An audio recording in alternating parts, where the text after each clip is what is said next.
कि when 10 observation are taken, जब 10 बार observation किया जाता है तो रैंडम एरर इज एक्स, तो रैंडम एरर कितना होता है एक्स। अब when 100 observation are taken then random error becomes, इसका मतलब बोल रहा है कि 10 बार जब हम ऑब्जर्वेशन या 10 बार रीडिंग लेते हैं तो उसमें जो एरर निकलता है हमारा वो एक्स होता है। वो और बोलता है क्वेश्चन में व्हेन 100 ऑब्जर्वेशन, जब हम 100 बार ऑब्जर्व करेंगे उसको 100 बार रीडिंग करेंगे तब एरर कितना निकलेगा। तो आप देखिए एक एग्जांपल थ्रू से कि एक पेंडुलम में अगर हम रीडिंग कर लेते हैं, अगर हम क्या लेते हैं, अगर हम रीडिंग लेते हैं, फिर पहला बार रीडिंग लिए तो हमारा जो आया 2.0, नहीं, पहला बार रीडिंग लिए तो 1.98 सेकेंड आया, ठीक है। दूसरा बार रीडिंग लिए तो आया 1.99 सेकेंड आया, ये एरर हो रहा है, मतलब कोई कारणवश से फ्लक्चुएट कर रहा है।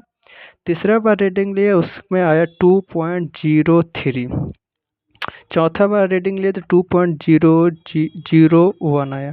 पांचवा रीडिंग लिए तो 2.01 आया, ठीक है। यहाँ 2 और लिख देते हैं। मतलब जितना बार हम रीडिंग ले रहे हैं उतनी ही हमारा एरर घट रहा है। इससे हम क्या कंक्लूजन निकाल सकते हैं कि जितना बार ऑब्जर्व करेंगे रैंडम एरर उतनी ही कम हो जाएगा। मतलब रैंडम एरर हम inversely proportional to number of observation लिख सकते हैं।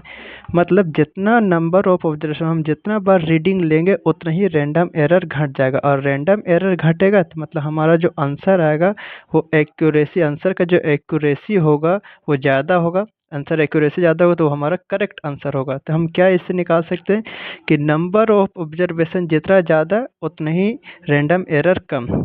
तो random error inversely proportional to number of observation लिख सकते हैं। अब नंबर ऑफ ऑब्जर्वेशन को इधर गुना कर देते हैं, random error into number of observation is equal to, हम लोग कांस्टेंट लिख सकते हैं, कांस्टेंट।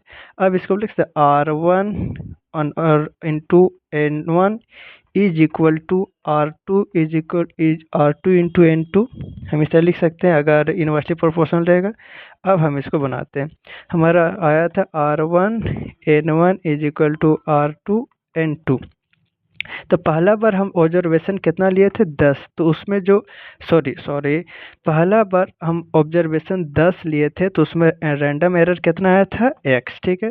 दूसरा बार हमारा एरर निकालना है कब, जब हम ऑब्जर्वेशन लेंगे 100 बार, ठीक है। तो हमको ये R2 फाइंड करना है, तो 10x को रहने दे, यहाँ 100 इधर ला लेंगे बराबर R2। तो R2 का वैल्यू कितना आ गया, बस x/10। मतलब हम जब 100 बार ऑब्जर्वेशन करेंगे तो हमारा जो रैंडम एरर होगा वो x/10 होगा। ये होगा आंसर।